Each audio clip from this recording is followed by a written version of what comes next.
so much everyone for coming. Good morning. First of all, we'll talk about Pakistan Institute for Strategic Studies. This is a researcher at the Journal of Advanced Affairs. First of all, I'm glad to have Ambassador Pierre Marivan, and our condolences over the fire that destroyed Notre Dame. Our thoughts and prayers are with our French people and French friends. I want to thank the AISS on organizing such a timely event today. The Institute has done extraordinary work in research, conferences, and events like today's that inform people from good dialogue and generate policy ideas of issues related to the current peace negotiations. I'm excited to join Mr. Ambassador Pierre Marivan and the European Union Head of Delegation to Afghanistan today to discuss role of EU in peace process. It comes at an important moment in peace negotiations as we are having the Doha talk in the consultative way Georgia in a few days that are seen as a potential breakthrough in peace efforts. It will be the first meeting between Afghan government officials and Taliban representatives. The European Union has been urging for intra-Afghan talks, and it makes today's event and discussion even more timely. With that, I go quickly through our agenda. First, we have Sufi praying for a few minutes, and then we will go to Mr. Ambassador for his speech. Our friends, can you play the Sufi prayers, please?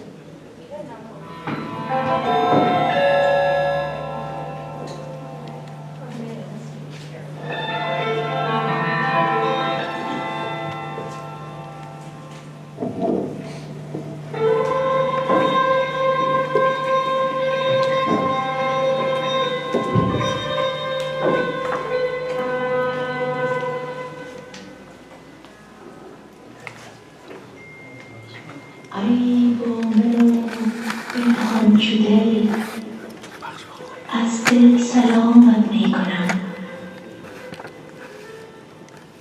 ای بومنو پنهان شده از دل سلامت می کنم تو کعبه‌ای هر جا روم قصد مقاومت می کنم هر جا که هستی حاضری از دور در مناظری شب خانه روشن می شود چون یاد نامت می کنم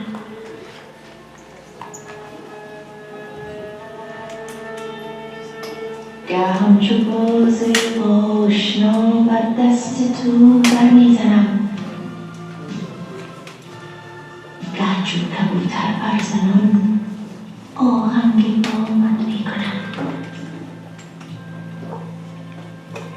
گر غایبی هر دم چرا آسیب بر دل می زنم گر غایبی هر دم چرا آسیب بر دل می زنم ور حاضری از من چرا در سینه دامت می کنم دوری وطن لیک از دلم اندر دل تو روزنه است دوری وطن لیک از دلم اندر دل تو روزنه است زان روزنه دزدیده من چون مه پیامت می کنم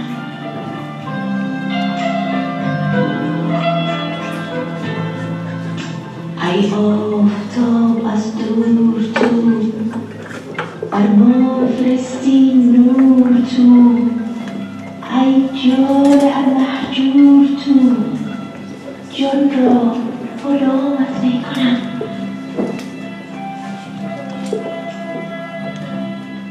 من آینه دل راز تو اینجا سقایی می دهم من گوش خود را دفتر لطف کلامت می کنم در گوش تو در هوش تو اندر دل پرجوش تو در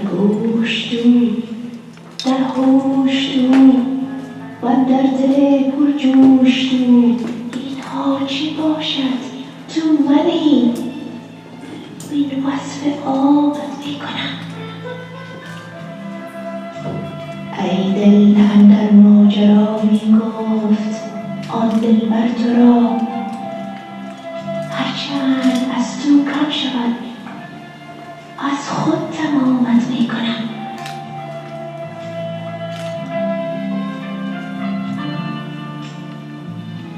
ای چاره در من چاره گر حیران شو نظاره گر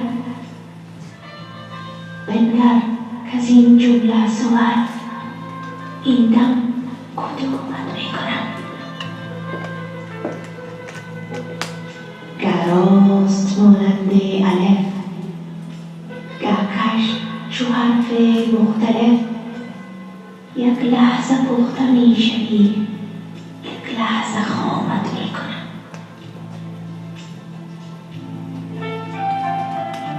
گر سالها ره میروی چون مهره در دست من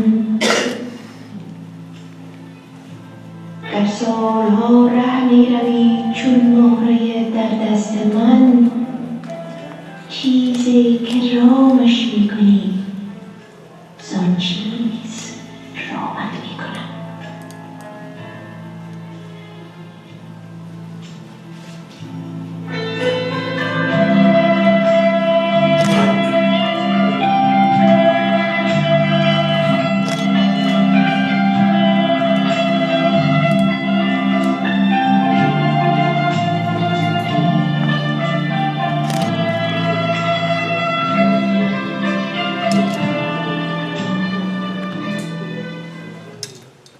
Thank you to our colleagues for the beautiful moment prayers. Now we will listen to Mr. Lasker, who is yours. Thank you, Mr. for the introduction. Also, thank you for the talk about the strategy in Paris of the fire that I mentioned recently, but we not completely destroyed the Notre-Dame Cathedral. So first of all, I would like to say thank you to Dr. Mouradian, head of the AISS, for taking the initiative of inviting me this morning to share with you some thoughts about the role of EU in the context of the Afghan peace process. And it's very nice to be with all of you on that occasion. So very good morning, ladies and gentlemen.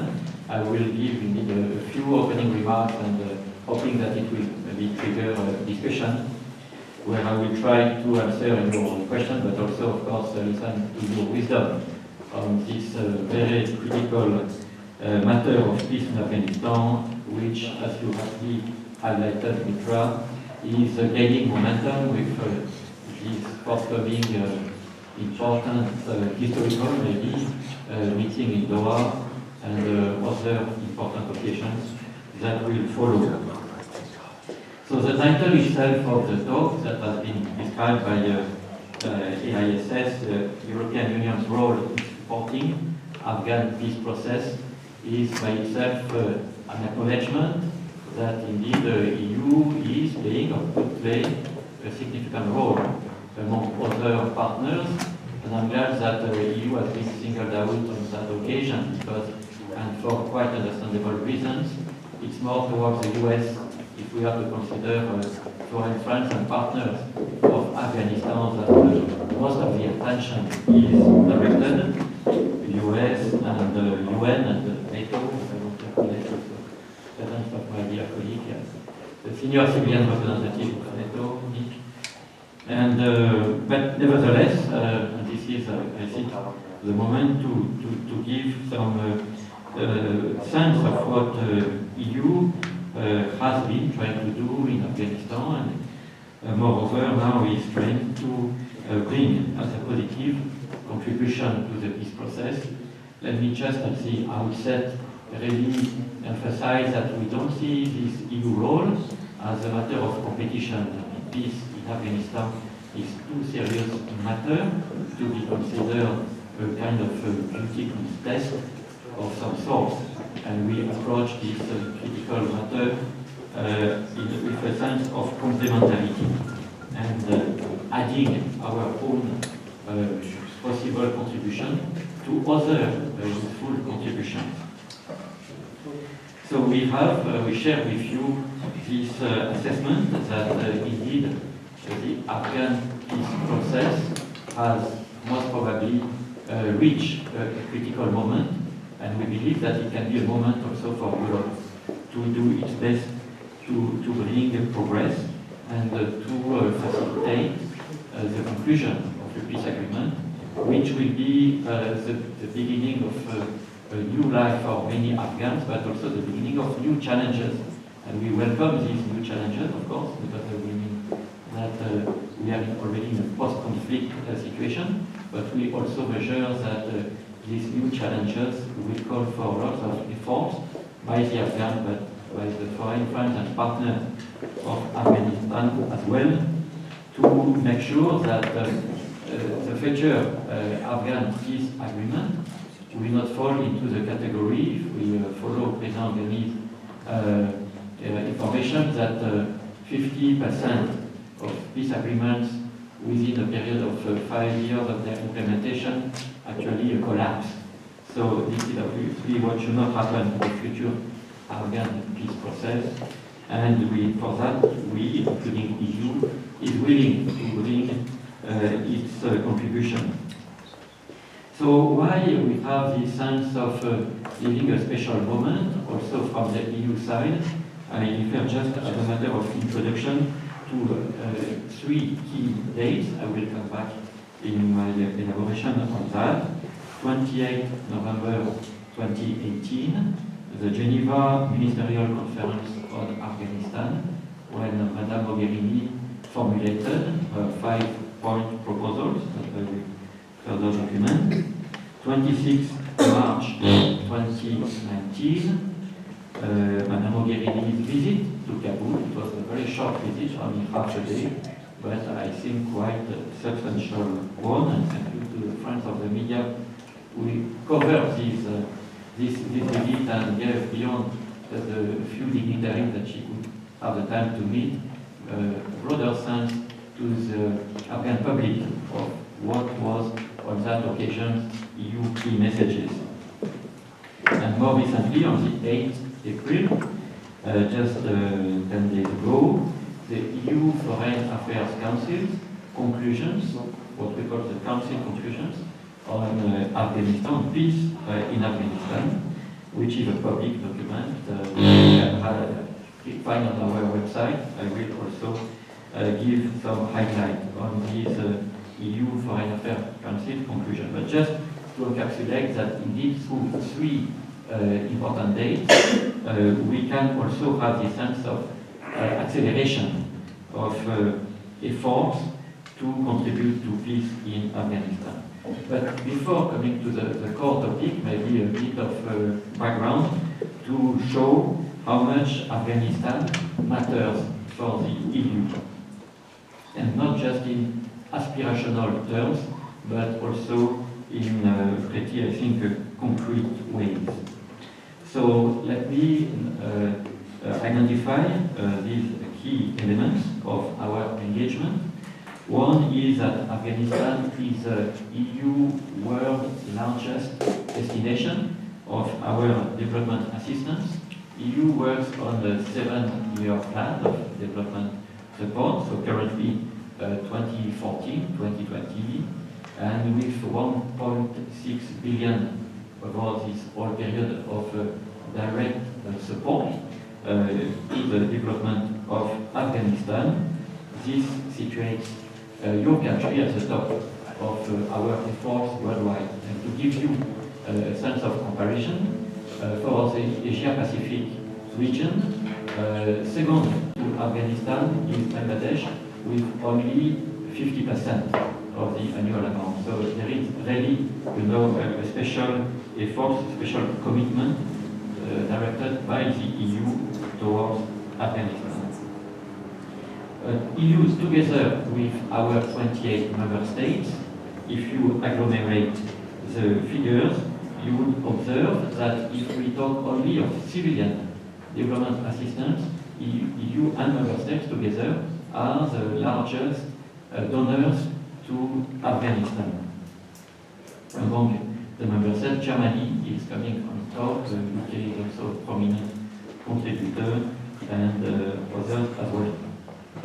So one other distinctive feature of EU engagement is what we call the state building contract, which is, and the European Union in bilateral terms, let's put aside World Bank, which is through the ARTF, gathering efforts of a number of countries, of donors, but in bilateral terms, strictly EU-Afghanistan bilateral division, we are the only one to channel part, an important part, actually something close to 50% of our assistance through direct budget support with the full endorsement of our member states. Whereas other donors chose to channel their assistance through other ways, but we consider that supporting directly the Afghan treasury, so meaning that completely since 2016, the Brussels Conference on Afghanistan, every year, my predecessor now is me, goes see the Minister of Finance and give a 100 million euro check for the treasury. Of course, it's not without any conditions, objectives, benchmarks, indicators, timelines, but it is a way to directly support the Afghan reform agenda. We have also, if you want only to focus on where maybe we can bring off a different perspective compared to other partners, is a special effort towards refugees and returnees. By far, with a 200 plus million euro program, EU is a prime donor to assisting the returnees, mostly from Pakistan and Iran, but probably also from Turkey, and for a very limited number from Europe, to give a second chance to those who have been either forced because they have depleted their legal rights to stay in these countries. I can speak especially of to stay in Europe. We have a legal framework with the Afghan government, what we call the Joint Way Forward Agreement, that organizes the repatriation of those Afghans who cannot no longer stay in Europe, but it's not that just we put them in a plane in one of our European capitals and we drop them on the tarmac in Kabul. We have put in place, with the assistance of IOM, UNHCR, UN Habitat and other comprehensive programs to support them from the moment they leave the plane. They are taken care by those UN agencies and accompanied in their insertion in the local society. We also consider that we can play a role, we are already probably playing a distinctive role by EU global diplomatic outreach that makes our authorities able to dialogue at high level with key partners, key players of the global Afghan security crisis, including Pakistan and Iran, especially Iran, when other partners of Afghanistan have difficulties engaging diplomatically with Iran. EU doesn't have this difficulty and actually has a constant channel of communication with Iran, and our special envoy, actually EU special envoy for Afghanistan, was just last couple of days in Tehran engaging with local authorities on the Afghan situation. And also, if I want to mention one dimension of our engagement, that is a matter, of growing attention in Brussels, and here the delegation in Kabul, is how we can best prepare the way to emergence of a new Afghanistan. And there I refer to maybe some aspects which are less discussed than others, also by us, primarily, which is supporting the private sector. We have set up with our member states here what we call the EU Business Council, where we try to increase the so-called ease of doing business for Afghan companies, Afghan private sector. When I wanted to engage on that matter, first I had to acknowledge that it's difficult to find this Afghan private sector. It's almost a well-kept secret, I would say.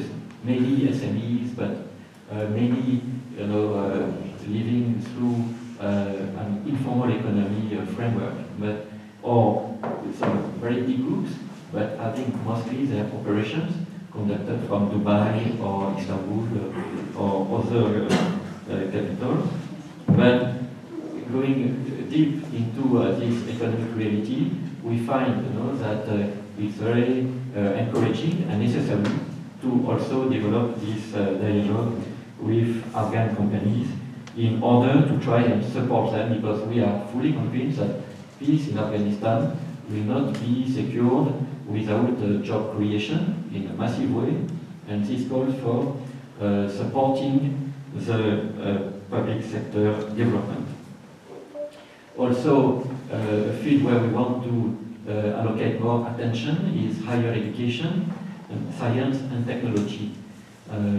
In terms of higher education, there has been a quantum leap between 2001 and 2019. At the same time, we are conscious that so many Afghan youth who would be interested to live and study in Europe don't have this chance today, despite the fact that we have this Erasmus scholarship program, which is of course open to Afghan, but the channels of communication, of information, of recruitments are not yet in place. So the result is that only a very few actually benefit from this channel, and this should change. And so is the effort of science and technology. In the global world, in the global economy, new Afghanistan will have also to be driven by higher access to state-of-the-art technology. EU is conducting worldwide the largest science and technology program called Horizon 2020. It is an unknown entity here in Afghanistan. This is quite regrettable, and we are committed to also invest in this direction. So just to give you a kind of background information regarding where we stand today, and how this global effort, which is already in place, can support our stride into the peace agenda. And this leads me to say that indeed, and to document how peace in Afghanistan matters for the EU. There, I would like to come back to those 3 dates that I have mentioned to give you a bit of information or perspective on what they mean for us and what they can mean for for all stakeholders interested in promoting the peace agenda in your country.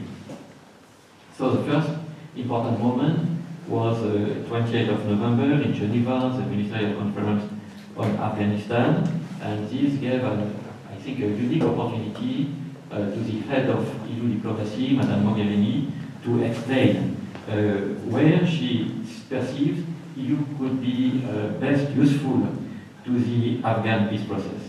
And she specifically mentioned 5 areas. One is to make the peace process as inclusive as possible, and obviously she had in mind bringing specific social groups to the forefront of the peace effort, with special attention to women and youth. And we have offered already to very concretely assist a group of women, maybe train them in negotiation skills, facilitate their travel to peace negotiation locations, and so on and so forth. So to give a concrete content to this concept of inclusivity, which is shared by all, but sometimes difficult to translate into concrete terms. Second point of attention was supporting the reform agenda, especially the security sector reform. Since it will be absolutely critical, especially the role of police, in the context of the peace process and after the conclusion of a peace agreement in a post-conflict scenario. Already we have in place here a police advisory team, and we are trying to advise, guide, suggest to Afghan counterparts in the Ministry of Interior, the police force, about what could be the future role of the police in a war-free Afghanistan.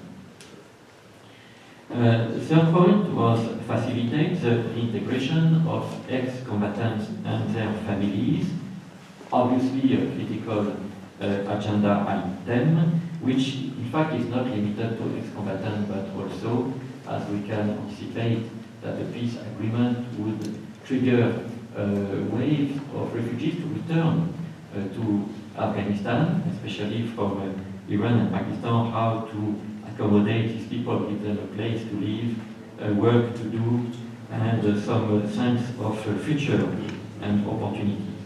So there we have already an experience gained through the support to returnees program that I have mentioned. We have also some kind of experience, even though it's not 100% satisfactory, the role we are trying to play in support of the implementation of the Hezbollah Islamic peace agreement. We have a small-scale project, but nevertheless, we try to make it as effective as possible by supporting the efforts of the Joint Implementation Committee, which is nestled within the High Peace Council and committed to the implementation of this specific peace agreement. And we have on that occasion measured in a very concrete manner the difficulties raised by such issues, how to integrate ex-combatants, the difficulties that come together, and how to try and solve them. Then the fourth point mentioned by Madame Mogherini, the one which has drawn possibly maximum attention, is our willingness to see European Union play a role as a peace guarantor. And the moment she mentioned this expression of peace guarantor, already there were a number of phone calls from various capitals asking what does she mean by peace guarantor, because indeed you can have as many definitions almost as you want of a peace guarantor. So this led us to very quickly clarify that we are not willing to deploy EU, what we call the CSDP, the Common Security and Defense Policy mission. We have such missions in a number of countries, military or civilian. We had before war in Afghanistan the EU POL mission. We have more than 500 European police instructors in this country. But this is not what Madame Mogherini was referring to. It's not to have European soldiers deployed on the field to monitor a ceasefire. It is a political and diplomatic definition of a peace guarantor with others. So she very quickly clarified that, and this is just a common practice. You know, when you have a peace agreement, you have a group of peace guarantors. Some are more in the field, some are more in offices, trying to address legal difficulties or disputes that come together with the implementation of the agreement. So this is where we see a possible added value by European Union, because we have conducted already, and we are currently conducting this kind of diplomatic peace guarantor role. And the last and fifth point she mentioned is encourage trade and infrastructure connectivity. It is more a traditional role for the EU worldwide, not just in conflict situation, but in fact mostly non-conflict situation, but looking beyond already. It's clear that the Afghan economy in a landlocked country cannot fully develop to its whole potential without this country being better connected. And this is where, through our experience, our expertise, we believe we can bring some benefits to the global region, and also by making European market accessible to Afghan goods. You may be aware that as one of the 49 least developed countries. Afghanistan is fully eligible to what we call the GSP EBA, the Everything But Arms market access regime that offers to all Afghan products a duty-free, quota-free access to the EU single market of 500 million consumers. Problem is that due to lack of connectivity, but also lack of standardization, certification of Afghan products, despite the emergence of this air corridor between Afghanistan and Europe, your economy is not taking advantage of the situation. The figure of bilateral trade between Afghanistan and Europe are absolutely negligible. So this is what was encapsulated in Madame Mogherini's message in Geneva, where she perceived, we perceive as EU, with the full support of our member states, as being the main avenues, the main channels where EU could contribute to the peace agenda. She had a few months later, so in fact it was on 26th of March, when she visited for the first time in her capacity as head of EU diplomacy, Kabul, met with President Ghani, CEO Abdullah, and gave this public outreach through the media, where she defined, how she sees this role being developed. Often her visit has been summarized into this expression that she used at the time, I think a very fortunate expression, which was a way also to jump directly into one of the debate, maybe a false debate, but a debate that is flourishing about, what is better, peace or elections or peace, what should be given the highest degree of priority. So she gave her sense, her logic on that, saying we should discuss peace as if there were no elections. We should discuss elections as if there were no peace process.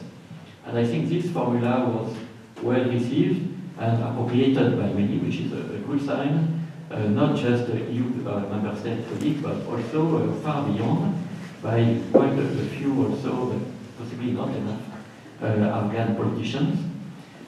Because still we see that this debate is very much present, and the other logic, which is to say, let's first conclude a peace agreement, and then one day, when the conditions will be met, we'll have elections.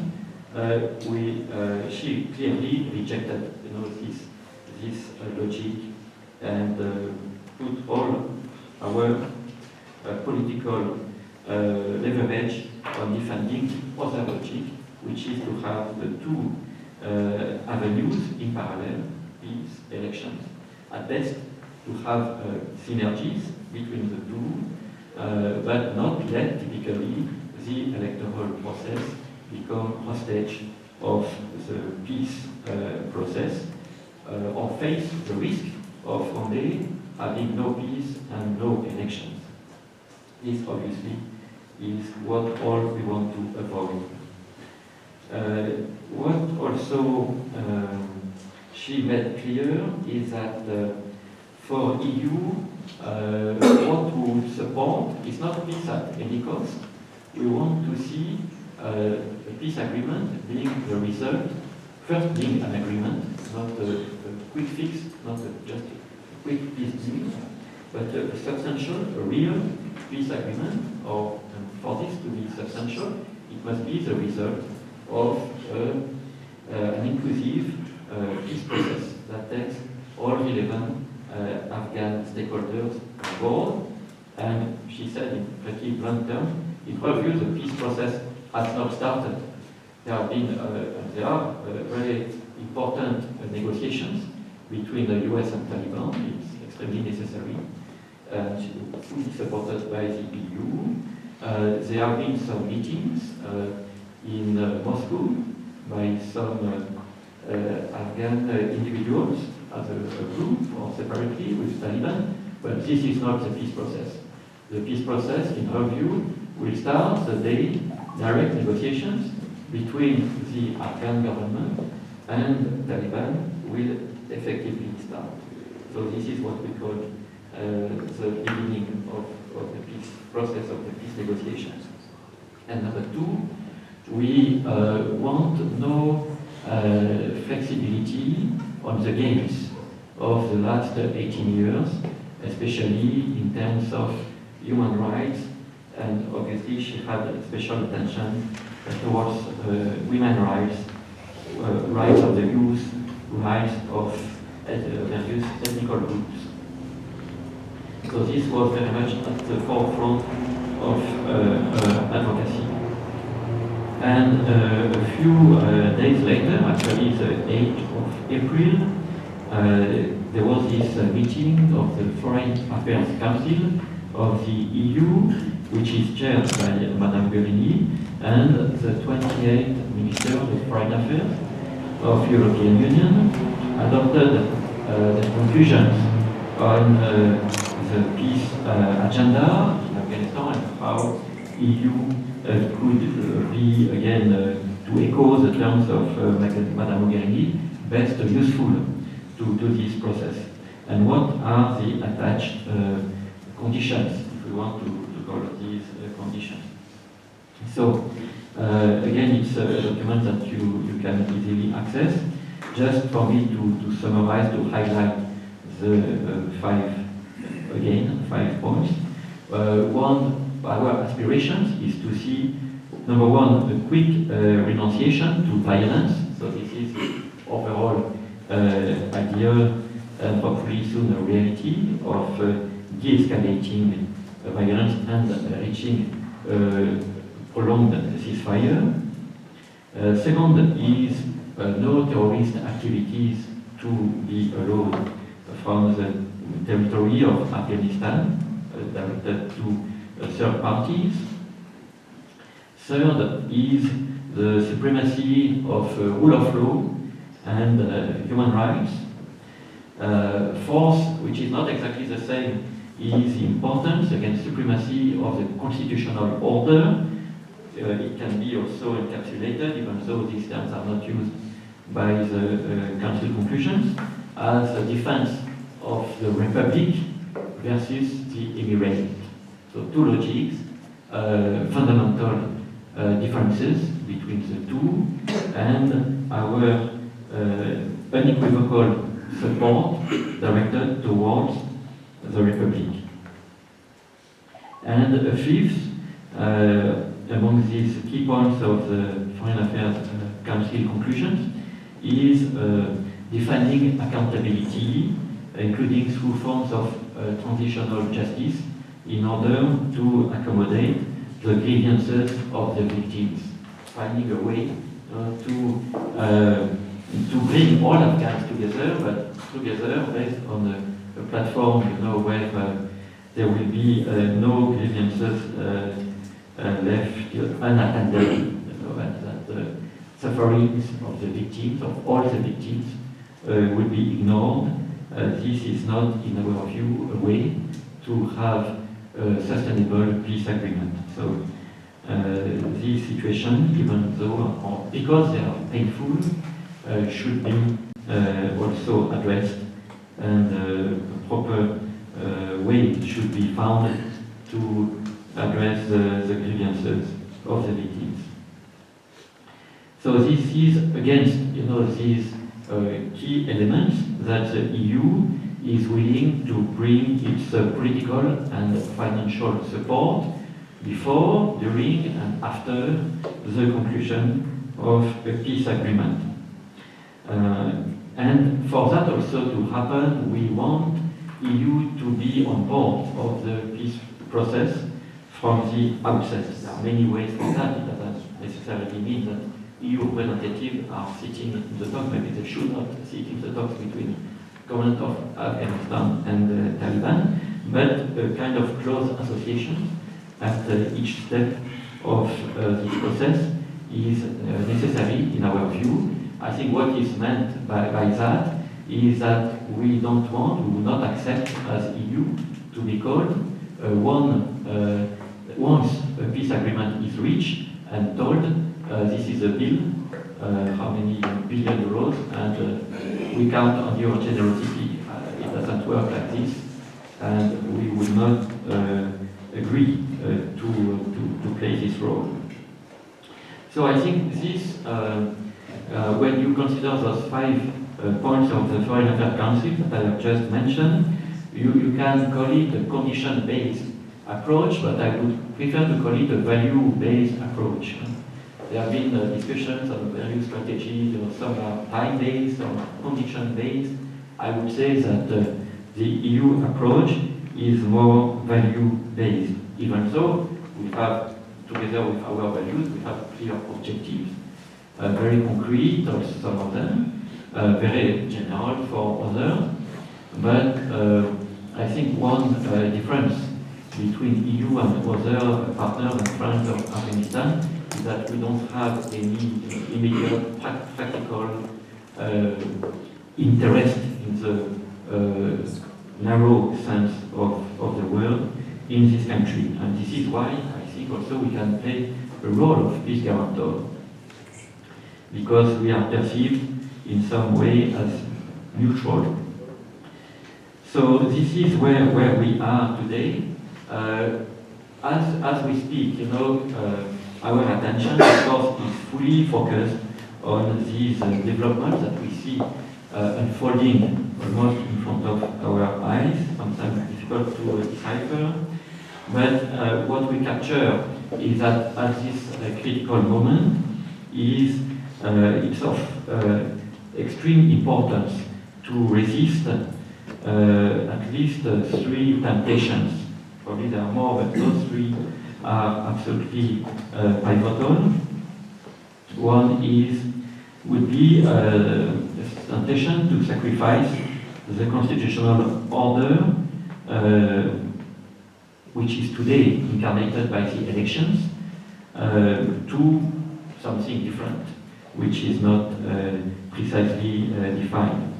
And our logic is how can you defend the constitutional order with a high degree of credibility in Doha if you are ready to sell it cheap in Kabul.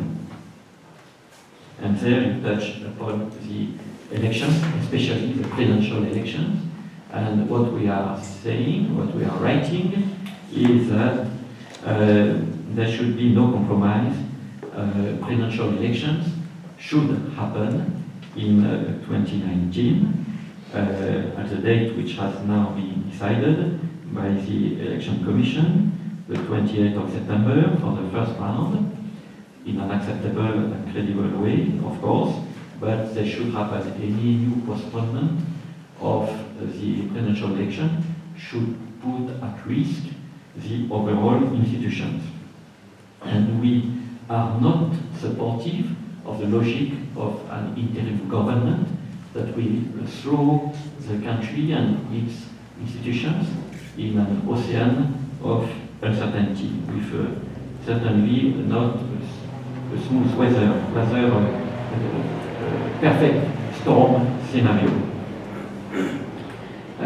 Second is that would be the temptation, which has to be resisted, of consenting some sacrifice on human rights gains of the last 18 years. And there again, I think this should be at the core of the advocacy platform that will be developed by those Afghans who will go tomorrow to Doha. And last but not least, the third temptation would be to sacrifice a sense of territorial integrity of Afghanistan. And it's not speaking just theoretically. No, what we see, what we perceive. I've spoken to. No. But anyway, I'm concluding. Is this definition of which part of the country is controlled by the Taliban, which one is not, and when you start using those terms, so you already trace a different map of the country where there is Taliban in control and non-Taliban in other parts. And this reminds of very painful historical situation which we don't want your country to be subject to. And the territory of Afghanistan is one and should remain one. So this is more or less what I wanted to cover in my opening remarks. And I think what is important is that if you ask the role of EU today, is to waiting for tomorrow to be even more concrete. Already, bring through public advocacy sense of necessity to develop for all Afghans who are going to engage with the Taliban a counter-narrative. With all due respect to those who participated in the Moscow talks, by their own acknowledgement that we were not prepared. We didn't have a clear roadmap, we didn't have a concrete agreement on what we should collectively defend. This should be avoided. There should be a very strong consensus to confront, because it will be first confrontation, the logic of the Taliban, which is often portrayed as being, very solid, very homogeneous, maybe portrayed more solid and homogeneous than it is in reality. They also certainly they have their weaknesses. So to be a peace negotiator is a profession, and we hope that those who will go to whatever location this negotiation will take place will be fully prepared to be as effective as they need to be to deserve the confidence of the 35 million Afghans. And if EU can bring also some sense in that context, because we have behind us a number of peace negotiations, including between our member states, we will feel privileged to do so. Thank you.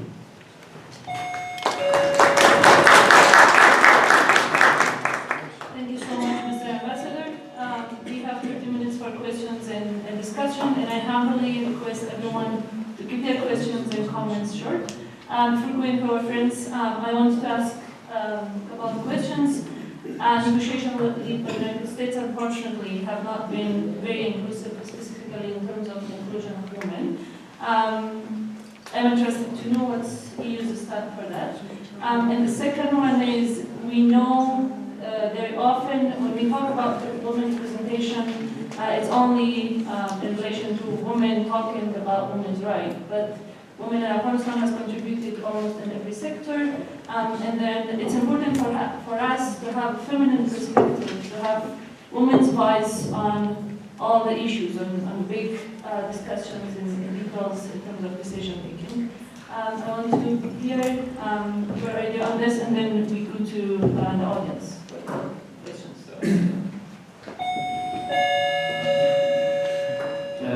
So on your first question, US-led negotiation, but I think we have to be fair with US. Their negotiations have a very precise agenda, which is organizing, agreeing on a timeline, a volume and timeline on the US withdrawals, and also seeking from the Taliban credible guarantees that no terrorist activities will be conducted from the territory of Afghanistan, targeting US, but also its allies, and in fact any other countries.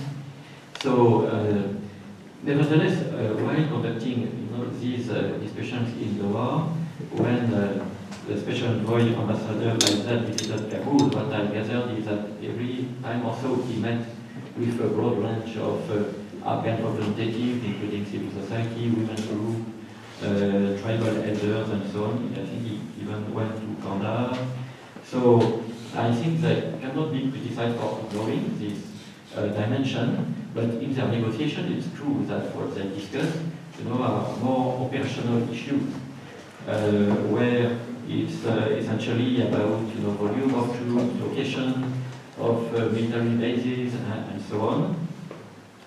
So we can understand, this degree of technicality in their approach, but we have to acknowledge sometimes that the preoccupation of seeking, taking the pulse of the nation, is not absent from their preoccupation. On your second point, I fully concur that the role of women, Afghan women, in the peace negotiations is not to discuss only about the status of women. It is obviously an important part of the agenda, but women of Afghanistan, as women universally, have proven their capacity to play a political, economic, social role at large, and their credibility, their legitimacy to address these matters in the course of future discussions should be completely acknowledged. It is completely acknowledged by EU, I'm sure it's completely acknowledged by all friends and partners of Afghanistan. They have 360 degree range of topics where they can bring useful, positive, credible input, and there should be recognized and encouraged to do so without any hesitation. Thank you. Now we go to the questions.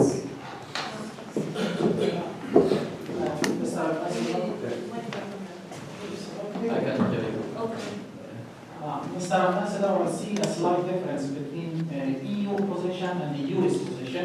You are emphasizing on the Republic, on constitutional order, on state-specific policy, but these things are absent from the US officials' rhetoric.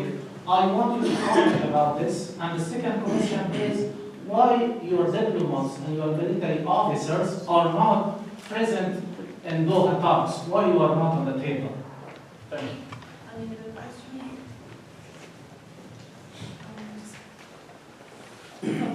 We take two questions. Thank you very much for the very organized presentation. My name is Imran Khan. I'm from Pakistan Blessing Secretary. You were talking about the peace process. Just today, there's a news report that the one delegation to lower talks has been postponed. I mean, they're not going, and till further any date has not been announced. So what do you see the future of the peace talks? Just you earlier said that we see that Taliban speaking with homogeneous voice, but here the important part is that within Afghans, talking to the Taliban, the voices are not homogeneous. So what do you see in the future of the talks? Good morning, thank you. As you said, negotiation is a skill and expertise. And we also know that U.S. is having a specific agenda. And history shows that U.S. negotiations in the world has not been very successful. So, do you think that there's a need for a mediator between the U.S. and the Taliban? And also, because U.S. agenda is, of course, something very specific and we all know, but we're talking about a long-term peace process for a country. This is not, it should not depend on some specific agenda. And also, can EU support or replace the financial support that U.S. is giving today to the military and police?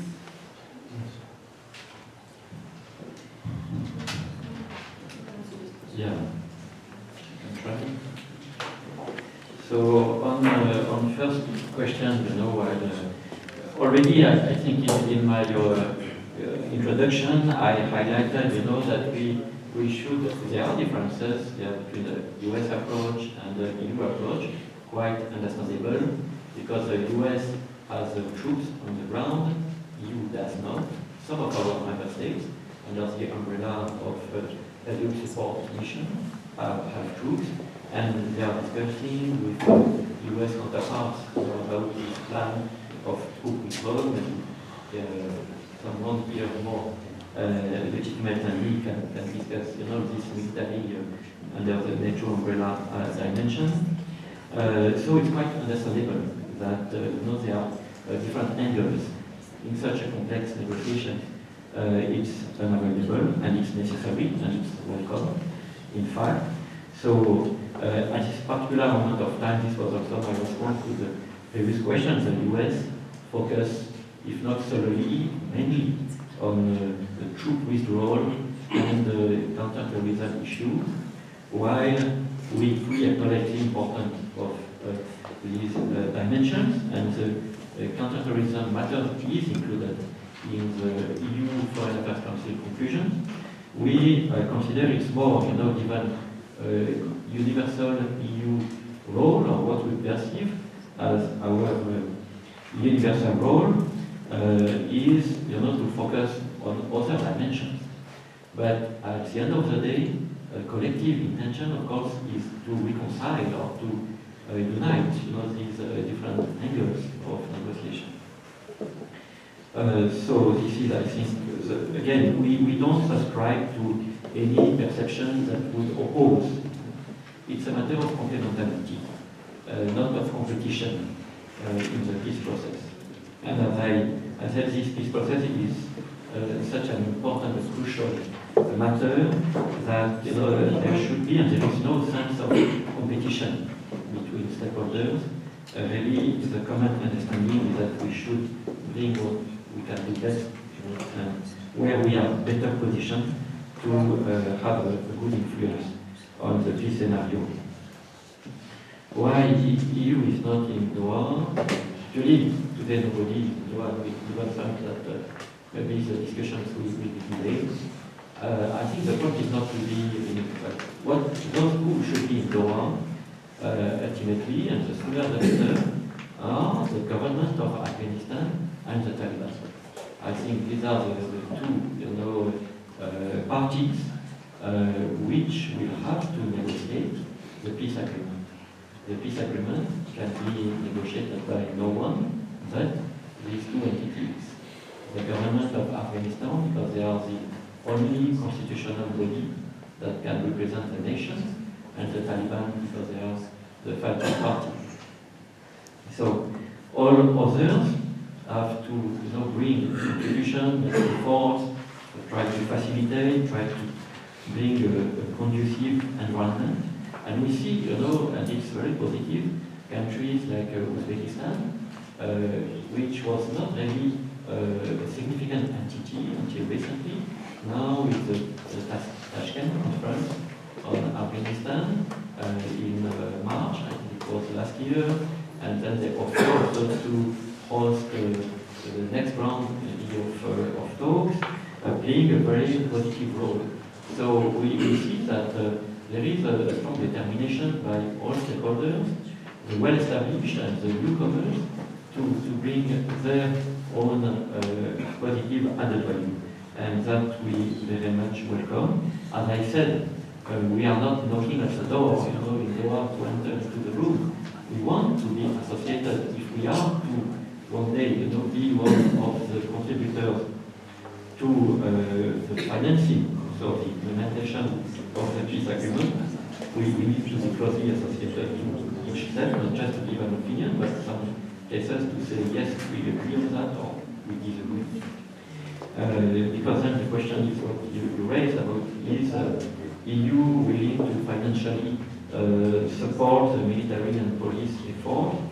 I think that will be discussed in a post-conflict scenario, where hopefully the cost of these two particular chapters will not be the same as they are today in the peacetime Afghanistan, but they need to have the same size of security forces as are needed in a wartime situation.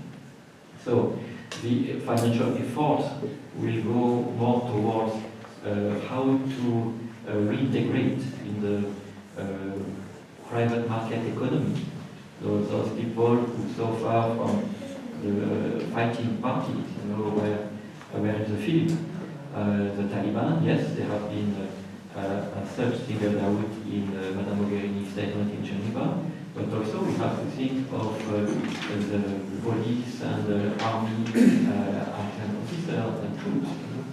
The size of both will not be the same post-peace agreement than it is today.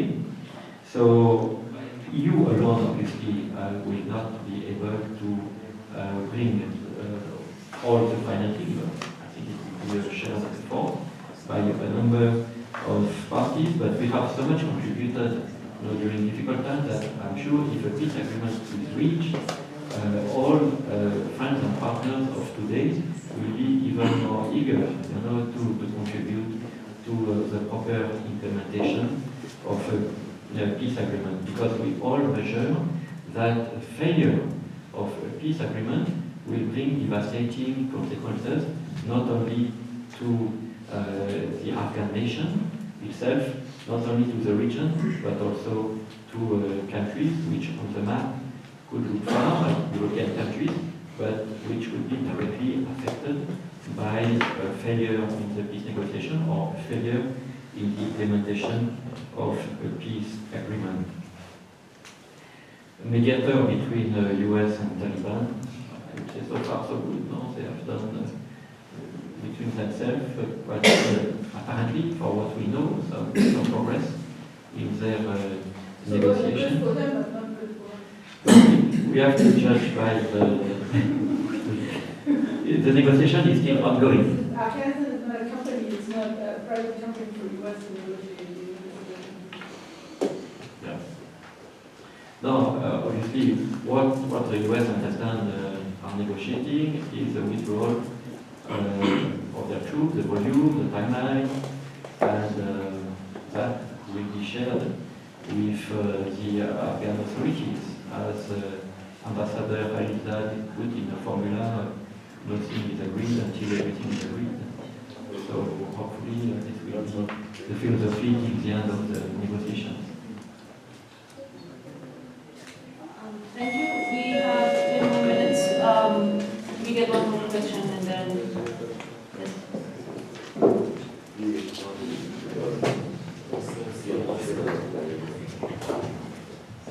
First of all, accept my condolences about the internet crash, and after that, the attack of the conference, when we are talking about the role of EU in peace process of Afghanistan, we should have some evidence that clarifies the EU role in this process. Up to now, we do not see any evidence for this role. For example, after any rounds of negotiation of Ambassador Khalilzad and Taliban group, Ambassador Khalilzad usually takes you to some capitals, symbolically or practically. But my question is that up to now, Mr. Khalilzad has taken you to EU headquarters after any round of negotiation. When you finish one round, he takes you to Pakistan, to other countries, but I never seen he has taken you to EU headquarters to justify or to inform the EU colleagues to what happened in negotiation. If there is evidence, please inform us. Yes, and by the way, I think I did not really address directly your question, sorry, so I will come back on it.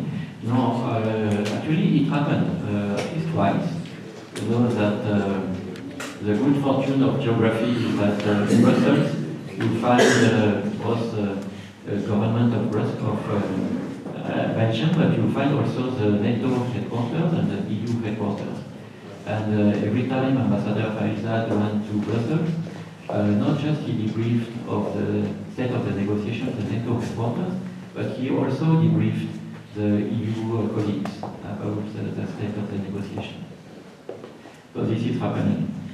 And in addition to that, he insisted that it was now 1 month ago, mid of March, EU should participate in these quadrilateral talks, US, EU, China and Russia about the Afghan peace process. But now it's monopolized. As we see, if the follow-up this negotiation is, you said that there is no involvement from EU in this negotiation, no involvement from China and from region. It's monopolized. Just But like you know, these contributions come in many shapes, sizes, ways. There is not one size fits all manner, you know, to be involved. So US, because of their also involvement on the ground, there are their ways to answer that. EU has also a special envoy, you know, Madame Mogherini personal involvement. Each depending on what we consider is the appropriate manner to be engaged. We follow this. Now on your remarks, so the information just coming maybe that the visit of this delegation from Kabul to Doha is being postponed. This is not a total surprise because until last evening, I understand there were some discussions about who should travel to Doha, and maybe obviously it's bad news, maybe it's good news if it allows to positively respond what was in fact your question about how to make sure that those Afghans traveling to Doha shows a common face, common advocacy platform in front of Taliban, that additional time is given for this to be achieved, which is extremely difficult. I will not certainly undermine the challenge. There comes maybe the idea, I know it's being debated by political parties, of the Loya Jirga.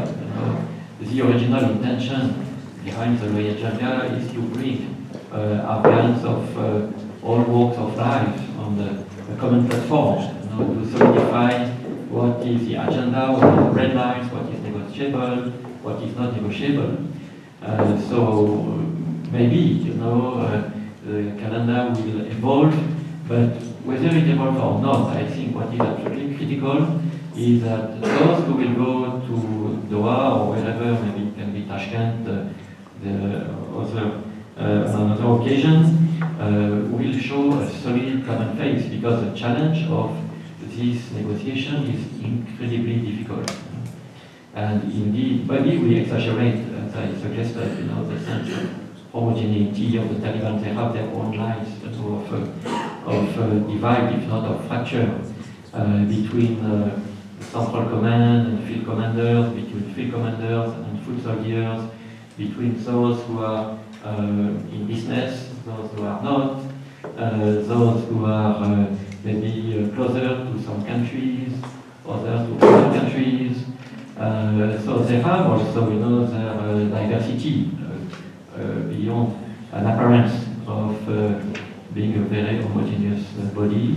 I think, again, and having in mind the two previous meetings in Moscow, lessons learned from these, people going to meet Taliban, Afghan, should be really very solid, very robust in their convictions, and determined, and have a sense that they are responsible of what they do in front of 35 million Afghans. Thank you so much. Thank you for the very informative remarks. I personally firmly do believe search for peace will be long and difficult, while difficult peace is possible. However, it is very important to keep in mind that we all want peace, but the peace should be inclusive. It should reflect the values and concerns of Afghan people.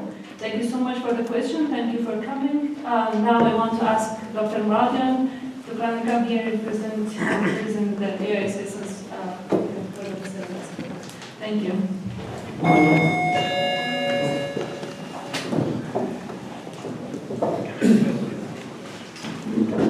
We have this tradition that we have a ambassador with the and this is